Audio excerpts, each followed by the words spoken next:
Hello friends, आपल्या सर्वांची आवडती मालिका लपंडाव या मालिकेच्या आजच्या शुक्रवार 26 जूनच्या एपिसोडमध्ये एकानंतर एक धमाकेदार ट्विस्ट आले आहेत. फ्रेंड्स, आजचा एपिसोड खूप खूप भारी होता. आजचा एपिसोड पाहायला खूप मजा आली. मग नेमकं घडलंय तरी काय? तर फ्रेंड्स, आजच्या एपिसोडमध्ये मीनाक्षीने सखीला आपलं संपूर्ण सत्य सांगितलं की सरकारने तिच्या बाळाचा जीव कसा घेतला. ती 7 महिन्यांची गरोदर असतानाच तिच्या बाळाला तिच्या पोटातच मारून टाकलं. त्यामुळे सखी खूप चिडली आणि सखीने निर्णय घेतलाय की आता मीनाक्षी आणि परशुराम पुन्हा एकदा आई बाबा बनणार. ती त्यांना हॉस्पिटलमध्ये घेऊन गेली. सरकारला हे आवडलं नाही. सरकारने चक्क सखीला हंटरने मारण्याचा प्रयत्न केला, पण सखीने सरकारला स्वतःच्या पायावर लोळवलं. मग मीनाक्षी आणि परशुराम खरंच आई बाबा बनणार का? सरकार त्यांना आई बाबा बनवू देईल का? हे जाणून घेण्यासाठी हा व्हिडिओ शेवटपर्यंत नक्की पहा. फ्रेंड्स, आजच्या एपिसोडच्या सुरुवातीलाच मीनाक्षी ढसाढसा रडत असते. सखी तिला म्हणते, काकू मला सगळं खरं खरं ऐकायचंय, काय झालंय मला सांग. आणि मीनाक्षी तिला काल सांगितल्याप्रमाणे सगळं सांगते की मी 7 महिन्यांची गरोदर होते. आम्ही खूप खुश होतो, सगळं आमच्या मनासारखं होत होतं. सखी म्हणते, पण काकू मला हे काहीच आठवत नाहीये. मीनाक्षी तिला समजावून सांगते, कारण तेव्हा तू लहान होतीस, पण मला सगळं लख्ख आठवतंय. मी ते कधीच विसरू शकत नाही. आणि मग त्या दिवशी नेमकं काय घडलं होतं, ती काळ रात्र कशी उजाडली होती, हे सगळं मीनाक्षी सांगते. त्यावेळेस सखी ही छोटीशी होती. सरकार, मीनाक्षी आणि परशुराम हे डायनिंग टेबलवर जेवायला बसलेले असतात आणि परशुराम हा स्वतःच्या हाताने मीनाक्षीला भरू लागतो. तर सखी हसत असते. सरकार तिचं तिचं जेवत असते. मीनाक्षी म्हणते, अहो हे काय करताय, सखी आहे समोर. तर परशुराम म्हणतो, अगं त्यात काय झालं एवढं, हेच तर लाड करण्याचे दिवस आहे. आत्ता लाड नाही करणार मग कधी करणार स्वतःच्या गरोदर बायकोचे लाड. आणि परशुराम स्वतःच्या हाताने मीनाक्षीला भरवतो, खाऊ घालतो. हे सगळं सरकार पाहते. खाऊ घातल्यानंतर मग परशुराम मीनाक्षी बरोबर सेल्फी सुद्धा काढतो. हे दोघे छान पोज देतात. सरकारला हे बिलकुल आवडत नाही आणि ती जोरात चमचा आदळते. सखी घाबरते आणि विचारते, काय झालं आई, माझं काही चुकलं का? मी माझी प्लेट स्वच्छ केली नाही म्हणून तू चिडलीस का? तर सरकार तिला डोळे दाखवून म्हणते, जेवताना बोलायचं नाही, हा नियम विसरलीस का तू? आणि मग सरकार परशुराम आणि मीनाक्षीला जाब विचारते, तुम्ही दोघे काय डोक्यावर पडला आहात का? हा काय पोरकटपणा सुरू आहे तुमच्या दोघांचा? तर परशुराम म्हणतो, वहिनी कसला पोरकटपणा, आम्ही काही पोरकटपणा करत नाहीये. आणि मीनाक्षी गरोदर आहे ना, म्हणून हे सगळं करतोय मी. तर सरकार चिडून विचारते, काय म्हटलास वहिनी? परशुराम घाबरून म्हणतो, सॉरी सरकार. सरकार चिडून म्हणते, एकतर ही काय जगातली पहिली बाई आहे का जी गरोदर आहे तिचे असे लाड करतोय? तर परशुराम म्हणतो, ती जगातली पहिली बाई नसेल, पण हे आमचं पहिलंच बाळ आहे ना, आणि मीनाक्षी पहिल्यांदाच गरोदर आहे, मग आमच्यासाठी तर हे सगळं नवीनच आहे.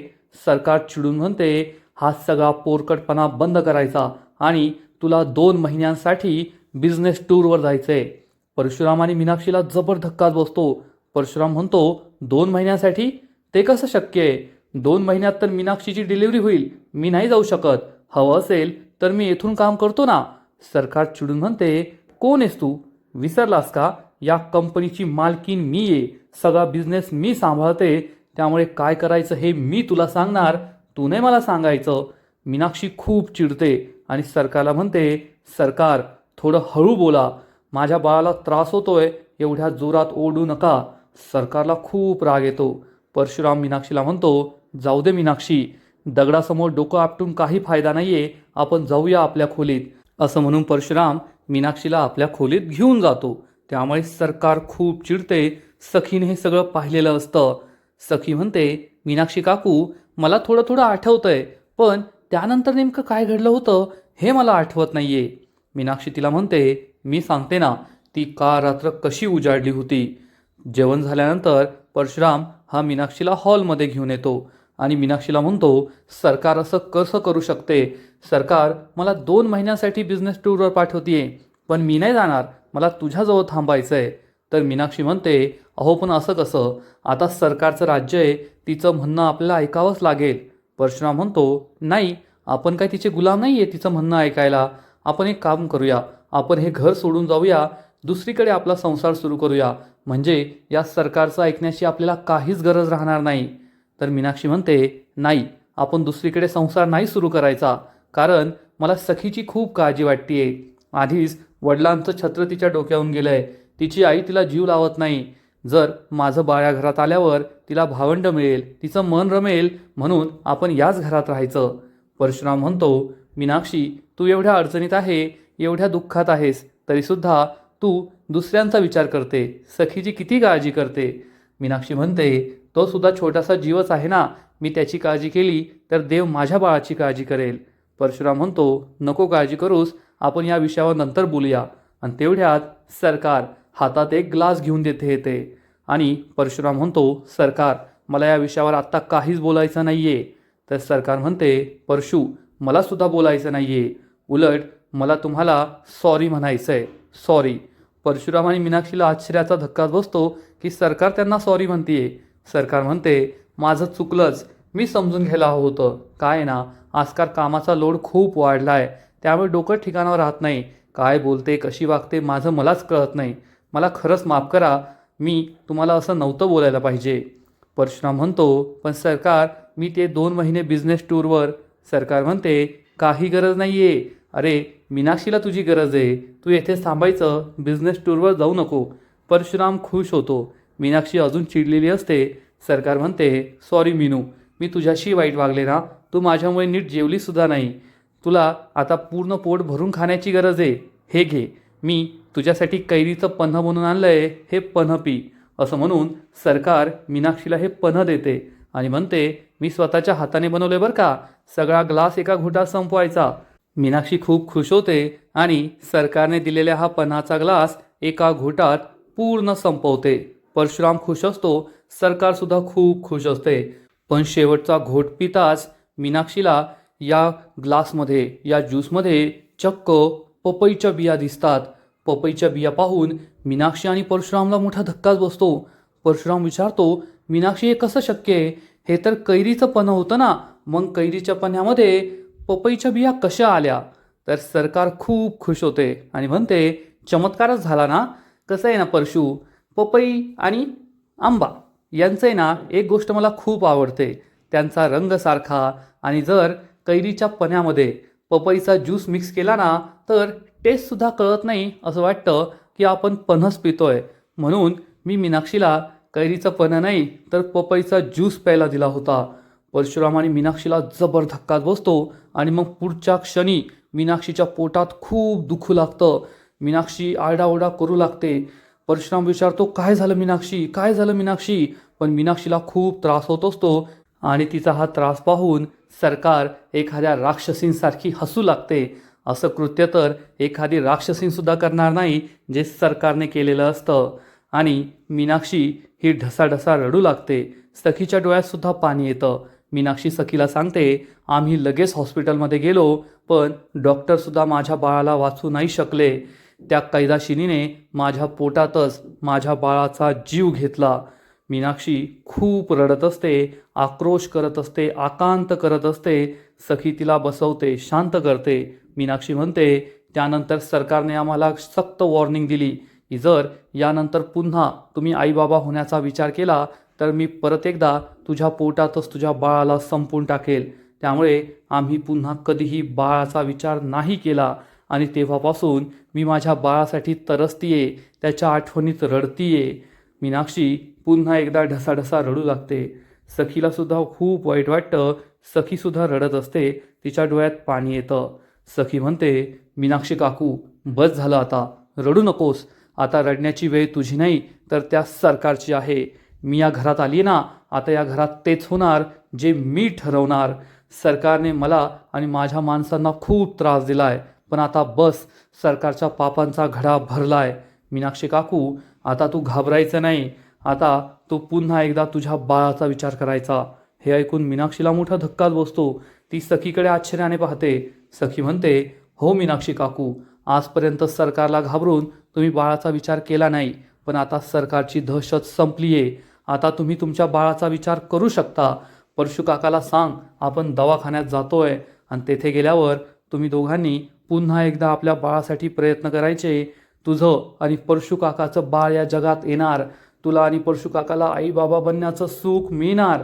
हे ऐकून मीनाक्षी खूप खुश होते. सखीने खूप मोठा निर्णय घेतलाय की आता परशुराम आणि मीनाक्षी हे दोघे पुन्हा एकदा बाळासाठी प्रयत्न करतील आणि लवकरच आई बाबा बनतील. त्यामुळे मीनाक्षीला खूप आनंद झालेला असतो. सखीसुद्धा खुश असते. सखी तिच्या रूममध्ये येते. हे सगळं ऐकून ती सुद्धा रडत असते. तेवढ्यात तिला तिच्या बाबांचा फोटो दिसतो. सखी आपल्या बाबांचा फोटो हातात घेते, बाबांकडे पाहते आणि म्हणते, बाबा, असा एकही दिवस जात नाही जेव्हा मला तुमची आठवण येत नाही. तुम्ही आज असता तर मला या सगळ्या परिस्थितीला तोंड द्यावं लागलं नसतं. बापाचा हात डोक्यावर असेल ना तर मुलांना कसलंही टेन्शन नसतं. पण आता मी असं काम करणार आहे ज्यामुळे तुम्हाला माझा खूप अभिमान वाटेल, तुम्ही माझ्यावर गर्व कराल. तेवढ्यात कान्हा तेथे येतो आणि विचारतो, अभिमान वाटेल असं कोणतं काम करणार आहात तुम्ही? सखी कान्हाजवळ येते आणि मग कान्हाला झालेला सगळा प्रकार सांगते. कान्हा, मीनाक्षी काकूने आज तिच्या मनात साठवून ठेवलेलं सगळं दुःख मला सांगितलंय, तिच्या बाळाचं सत्य मला सांगितलंय. कान्हा विचारतो म्हणजे? आणि मग सखी झालेला सगळा प्रकार सांगते की अनेक वर्षांपूर्वी मीनाक्षी काकू 7 महिन्यांची गरोदर होती आणि सरकारने पपईचा ज्यूस पाजून तिच्या बाळाला पोटातच मारलं होतं. कान्हा म्हणतो, बस करा सखी सरकार, नका सांगू मला हे सगळं. मला सहन होत नाहीये. भयानक आहे हे, राक्षसी कृत्य हे. एखादी स्त्री दुसऱ्या स्त्रीबरोबर असं कसं करू शकते? सखी म्हणते, असं केलंय सरकारने, पण आता मी पुन्हा एकदा विचार करतीये की त्या दोघांनी बाळाला जन्म द्यावा आणि त्यासाठी मी त्यांना डॉक्टरांकडे घेऊन जाणार आहे. हे ऐकून कान्हाला सुद्धा खूप आनंद होतो. कान्हा म्हणतो, बेबी सरकार, किती चांगला विचार केलाय तुम्ही. खरंच किती मॅच्युअर झाला आहात तुम्ही. तुमच्यातील हा बदल पाहून ना मला सुद्धा खूप भारी वाटतंय. मला खूप आनंद झालाय. पण बेबी सरकार, हे जेवढं वाटतंय ना तेवढं सोपं नाहीये. कारण सरकारने इतकी वर्ष त्यांना आई बाबा बनवून दिलं नाहीये आणि तुम्ही अचानक हा निर्णय घ्याल तर सरकार त्याला विरोध नक्की करेल, तुम्हाला घाबरवण्याचा प्रयत्न करेल. पण तुम्ही घाबरत नाही तर मीनाक्षी काकू आणि परशू काकाला घाबरवण्याचा प्रयत्न करतील आणि ते दोघे सरकारला किती घाबरतात हे तर तुम्हाला माहिती आहे. सखी म्हणते, हो कान्हा, मला ही गोष्ट माहिती आहे. पण जोपर्यंत परशू काका आणि मीनाक्षी काकूच्या मनातली सरकारविरुद्धची भीती कमी होत नाही तोपर्यंत ते हे करू शकणार नाही आणि आपल्याला आता तेच काम करायचं आहे. या दोघांच्या मनातील भीती कमी करायची आहे आणि काही झालं तरी मी ते करून राहणारच. सरकारने माझ्या आईबाबांना माझ्यापासून दूर नेलं आणि आता मला मीनाक्षी काकूला तिच्या बाळाचं सुख मिळवून द्यायचं आहे. कान्हा म्हणतो, खरं सांगायचं ना बेबी सरकार, तर आजपर्यंत परशू काका मीनाक्षी काकूने तुम्हाला खूप त्रास दिलाय, तरी तुम्ही त्यांच्यासाठी एवढं करताय. तर सखी म्हणते, कान्हा, शेवटी रक्ताचं नातं आहे आणि मी फक्त त्यांच्यासाठी करत नाहीये तर माझ्यासाठी सुद्धा करतेय. कारण मला माझ्या आईचं प्रेम नाही मिळालं, बाबासुद्धा लवकर सोडून गेले. कमीत कमी मीनाक्षी काकूच्या बाळाला तरी आईचं प्रेम मिळावं, त्यांना बाळाचं प्रेम मिळावं, त्यासाठी मी हे करतेय. मी हे स्वतःसाठी करतेय. हे बोलताना सखी खूप इमोशनल होते, रडू लागते. कान्हालाही वाईट वाटतं. सखी आपले डोळे पुसते. कान्हा म्हणतो, बेबी सरकार, तुमच्या डोळ्यातील हे अश्रू माझ्यापासून नाही लपू शकत आणि तुम्ही काळजी करू नका. आता हे अश्रू फक्त सरकारच्या डोळ्यात असतील. मी तुम्हाला कसलाही त्रास होऊ देणार नाही. आता तुमच्या आयुष्यात फक्त सुख, आनंद आणि चांगले दिवसच असतील. तेवढ्यात परशू काका आणि मीनाक्षी तेथे येते आणि परशू हा सखीला सांगतो, सखी, मला मीनाक्षीने सगळं सांगितलं, पण माफ कर, आम्ही तुझ्याबरोबर डॉक्टरांकडे नाही येऊ शकत. परशू हे असं बोलतोय त्यामुळे सखी आणि कान्हाला मोठा धक्काच बसतो. कान्हा म्हणतो, परशू काका, चुकीचं समजू नका आणि सरकारला घाबरण्याची तर गरजच नाहीये. तुम्ही सरकारला घाबरून हे बोलताय ना? तर परशू म्हणतो, कान्हा, आम्ही सरकारविरुद्ध नाही लढू शकत आणि तुला काय वाटतं, मला बाप व्हायचं नाहीये? कुणी मला बाबा अशी हाक मारावी असं मला वाटत नाही. खूप वाटतं, पण सरकार आमच्या दुसऱ्या बाळाचा सुद्धा जीव घेईल, त्यालासुद्धा या जगात येऊ देणार नाही. त्यामुळे नाही, आम्ही हे धाडस करू शकत नाही. परंतु सखी परशू आणि मीनाक्षीला समजून सांगते, काका, जेव्हा पहिल्यांदा हे घडलं ना तेव्हा तुम्ही एकटे होता, मी लहान होते, पण आता मला कान्हाची साथ आहे. तुम्ही काळजी करू नका, आम्ही दोघे तुमच्याबरोबर आहोत ना. तुम्ही सरकारची भीती मनातून घालून टाका. सरकार आता तुमचं काही बिघडू शकत नाही. सरकार तुमचं काही वाकडं करू शकत नाही. मी आहे ना तुमच्याबरोबर. कान्हा आहे. आम्ही दोघे मिळून तुमची साथ देऊ. यावेळेस असं काहीच होणार नाही. परशू आणि मीनाक्षीला हिंमत येते. परशू म्हणतो, ठीक आहे, चल मीनाक्षी, आपण जाऊया. आणि हे दोघेही हॉस्पिटलला जायला निघतात. रेडी व्हायला जातात. सखी कान्हा रूममध्ये असतात. कान्हा सखीला म्हणतो, बेबी सरकार, आता खूप मोठी लढाई समोर आहे. तुम्हाला हिंमत धरावी लागेल. सखी म्हणते, कान्हा मी तयार आहे. आता पहाच मी त्या सरकारची कशी जिरवते ते. आणि सखी ठाम निर्धार करते. थोड्याच वेळात सखी, कान्हा, परशू, मीनाक्षी हे चौघे तयार होऊन हॉस्पिटलला जायला निघतात. आणि सरकार त्यांची खाली वाटच पाहत बसलेली असते. सरकार ही त्यांना विचारते, कुठे चालली फौज? पण हे चौघेही सरकारजवळ येऊन थांबतात. सखी म्हणते, सरकार तुम्हाला काय करायचंय? तुम्ही तुमची कामं करा ना. आत्ताच टेंडर हरलाय तर स्वतःच्या कंपनीकडे लक्ष द्या. नाहीतर माझ्या बाबांनी कमवलेले सगळे पैसे आणि संपत्ती घालून बसाल आणि रस्त्यावर भीक मागाल. सरकारला खूप राग येतो. सखी म्हणते, एकतर आम्ही तुम्हाला कोठे जातोय हे सांगायला तुम्ही आमच्या कोण? काका की मामा? कोण आहे तुम्ही आमच्या? आणि तुम्हाला काही सांगावं एवढी तुमची लायकी नाही आहे सरकार. सरकारला खूप राग येतो. सरकार सखीला बोट दाखवते आणि म्हणते, तोंड सांभाळून बोलायचं. तुझा कॉन्फिडन्स थोडा जास्तच वाढला आहे. हा युजलेस माणूस जेव्हापासून तुझ्याबरोबर आलाय खूप हवेत उडायला लागली आहे. जीव वाचवण्यासाठी मोर 4 फूट हवेत उडाला म्हणजे संपूर्ण आकाश त्याने कवेत घेतलं असं होत नाही. एवढं लक्षात ठेवायचं. आणि माझी लायकी काढतेस, तू तुझ्या लायकीत राहायचं एवढं लक्षात ठेव. सगळीकडे चांगलं टेन्शन येतं. आजकाल सखी आणि सरकारचे डायलॉग एक से बडकर एक असतात एवढं मात्र नक्की.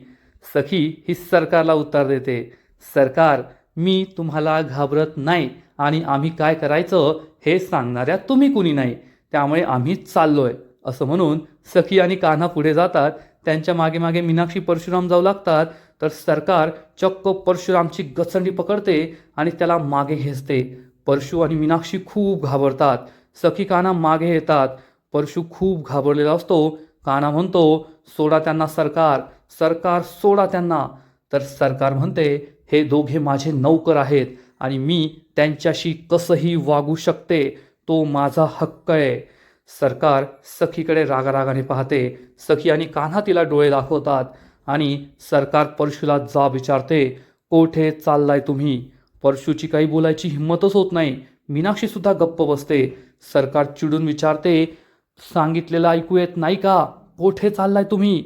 पण हे दोघे खूप घाबरतात, काहीच बोलत नाही. तेवढ्यात सरकारला परशूच्या हातात एक बॅग दिसते. सरकार त्याच्या हातातून ही बॅग घेते आणि या बॅगमध्ये त्यांच्या प्रेग्नन्सीचे सगळे रिपोर्ट्स असतात. हे रिपोर्ट्स पाहून सरकारला जबर धक्काच बसतो. सरकार मीनाक्षी आणि परशुरामकडे आश्चर्याने पाहते आणि विचारते, काय हे परशू, तुम्ही हॉस्पिटलमध्ये चाललात का?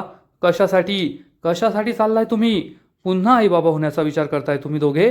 पुन्हा आई व्हायचंय तुला मीनाक्षी? विसरलीस का मागच्या वेळेस मी काय केलं होतं? पुन्हा तेच सगळं सहन करायचंय का? मीनाक्षी आणि परशुराम खूप घाबरतात. परशुराम मीनाक्षी म्हणतात, नाही सरकार, नाही सरकार. सरकार विचारते, मग हॉस्पिटलमध्ये नाही चाललाय तर हे सगळे रिपोर्ट घेऊन कोठे चाललाय तुम्ही? या दोघांची बोलण्याची काही हिंमत नसते. सखी ओरडून म्हणते, मी सांगते ना. सरकार खूप हुशार आहात तुम्ही. वरून ताकभात ओळखतात. एकदम बरोबर ओळखलं. मी मीनाक्षी काकू आणि परशू काकाला घेऊन हॉस्पिटलमध्ये चालली आहे. ते दोघे पुन्हा आईबाप होण्याचा विचार करताय. ते दोघे पुन्हा बाळासाठी प्रयत्न करणार आहेत. सरकारला जबर धक्काच बसतो. मीनाक्षी परशुराम रडू लागतात आणि सरकार सखीकडे मागे वळून पाहते. सखी म्हणते, सरकार मागच्या वेळेस तुम्ही मीनाक्षी काकूच्या बाळाला पोटातच मारून टाकलं होतं हे मला समजलंय. सरकारला जबर धक्का बसतो की मीनाक्षी आणि परशूने सखीला हे सगळं सांगितलंय. सखी म्हणते, एखाद्या राक्षसानेही केलं नसेल असं वाईट कृत्य तुम्ही केलंय. तुम्ही स्त्री जमातीला एक मोठा कलंक आहात. एक स्त्री कधीही दुसऱ्या स्त्रीबरोबर असं वागू शकत नाही. असं महापाप केलंय तुम्ही. परंतु आता मी तुम्हाला ते महापाप करू देणार नाही. मी परशू काका आणि मीनाक्षी काकूला आई बनण्याचं सुख देणार. ते दोघे नक्कीच आईबाप बनणार, म्हणून मी त्यांना हॉस्पिटलला घेऊन चालली आहे. सरकार खूप चिडते आणि कान्हा म्हणतो, आणि आता तुम्ही आमचं काहीच बिघडू शकत नाही, कारण यावेळेस मी या तिघांबरोबर खंबीरपणे उभा आहे.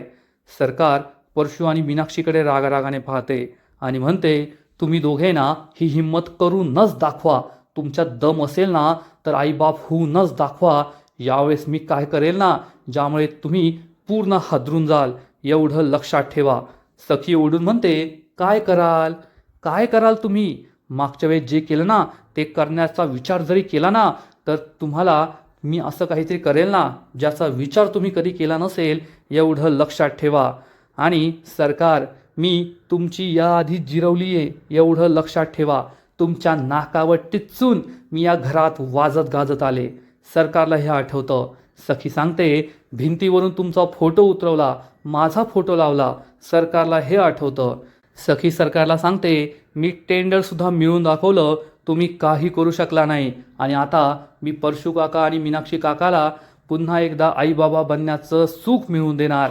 ते दोघे आईबाबा बनणार, त्यांचं बाळ या जगात येणार. तुम्ही काहीच करू शकणार नाही, एवढं लक्षात ठेवा. सरकार सखीच्या जवळ येते आणि म्हणते, तुझा ओव्हर कॉन्फिडन्स दिवसेंदिवस वाढतच चालला आहे, आणि जेव्हापासून हा कान्हा युजलेस तुझ्या बरोबर आहे ना तेव्हापासून तुझा माज आणि तुझा आवाज दोन्ही वाढला आहे. आता थांबच. तुझा हा माज आणि तुझा आवाज मी कसा उतरवते ते पाहाच, तुला तुझी लायकीच दाखवते. असं म्हणून सरकार चक्क चाबूक हातात घेते. हा चाबूक पाहून सगळ्यांना जबर धक्काच बसतो. सरकार या चाबकाने चक्क सखीला फटके मारणार असते. कान्हा म्हणतो, सरकार माझ्या बायकोला जर या चाबकाचा स्पर्श झाला ना तर मी इकडचं जग तिकडे करून ठेवेल, एवढं लक्षात ठेवा. पण सरकार या कान्हाला काही भीक घालत नाही आणि चक्क सखीला या चाबकाचे फटके देते. ती सखीला चाबूक मारणार इतक्यात सखी हा चाबूक पकडते. सरकार आणि सखी दोघी एकमेकींकडे रागरागाने पाहत असतात. फ्रेंड्स, हा सीन खरंच खूप भारी आहे. या दोघींची ती डायलॉग डिलिव्हरी, त्यानंतर ते बॅकग्राऊंडमधलं म्युझिक, या वातावरणातलं टेन्शन सगळं पाहून तुमच्याही अंगावर काटा येईल, एवढं मात्र नक्की. आणि सखी हा चाबूक जोरात पकडते आणि जोरात ओढते आणि सरकार चक्क जमिनीवर पडते सखीच्या पायात. त्यामुळे कान्हा, मीनाक्षी, परशुरामला मोठा धक्काच बसतो. सरकार खूप चिडते आणि सखी म्हणते, सरकार नामोहरम व्हायला, पाया पडायला जागा एकदम बरोबर निवडली आहे, पण कसं आहे ना माझे संस्कार तसं अलाउड करत नाही. कारण कितीही नीच असली ना तर शेवटी माझी मावशी आहे ना तू, आणि मावशीला मावशीचा मान तर द्यावाच लागतो. नात्यांची किंमत मी ओळखते, नात्यांमध्ये मी गल्लत करत नाही तुझ्यासारखी. सरकार सखीकडे रागरागाने पाहते. सखी ही आपले पाय थोडे मागे घेते आणि सरकारला म्हणते, पाया तर मी तुला पडायला लावणार, पाय मी तुला धरायला लावणार, पण योग्य वेळेस योग्य व्यक्तीचे. तोपर्यंत प्रॅक्टिस करून ठेव पाय पकडायची. सरकारला खूप राग आलेला असतो आणि मग कान्हा जोरजोरात टाळ्या वाजू लागतो. सखीचं कौतुक करतो, त्यामुळे सरकारच्या तळपायाची आग आणखीनच मस्तकात जाते. परशुराम, मीनाक्षीसुद्धा खूप खुश होतात. सखी हा हंटर सरकारच्या तोंडावर फेकून देते. मग मीनाक्षीच्या पडलेल्या सगळ्या फाईल उचलते, बॅगमध्ये भरते आणि मीनाक्षीजवळ येऊन म्हणते, चल मीनाक्षी काकू, परशू काका जायचं आहे आपल्याला.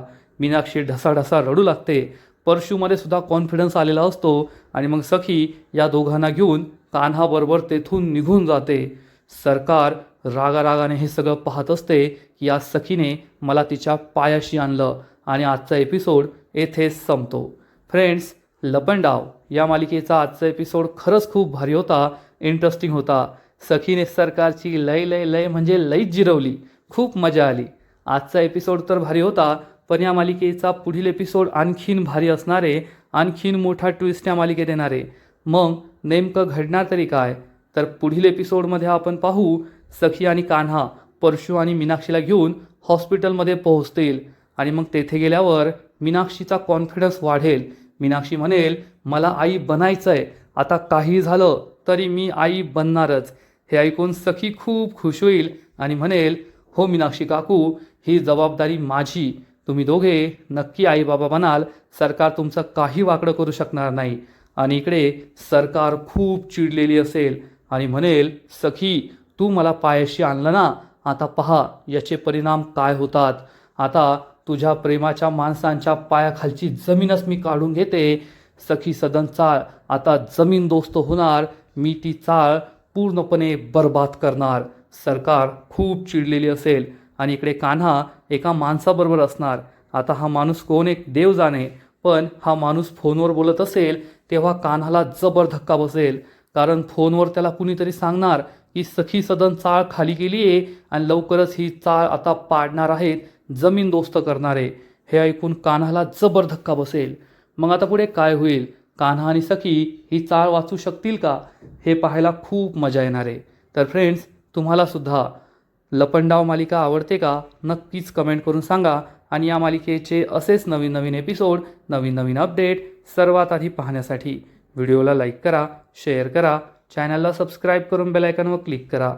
म्हणजे या मालिकेचे नवीन नवीन एपिसोड तुम्हाला सर्वात आधी पाहायला मिळतील. खूप खूप खूप धन्यवाद.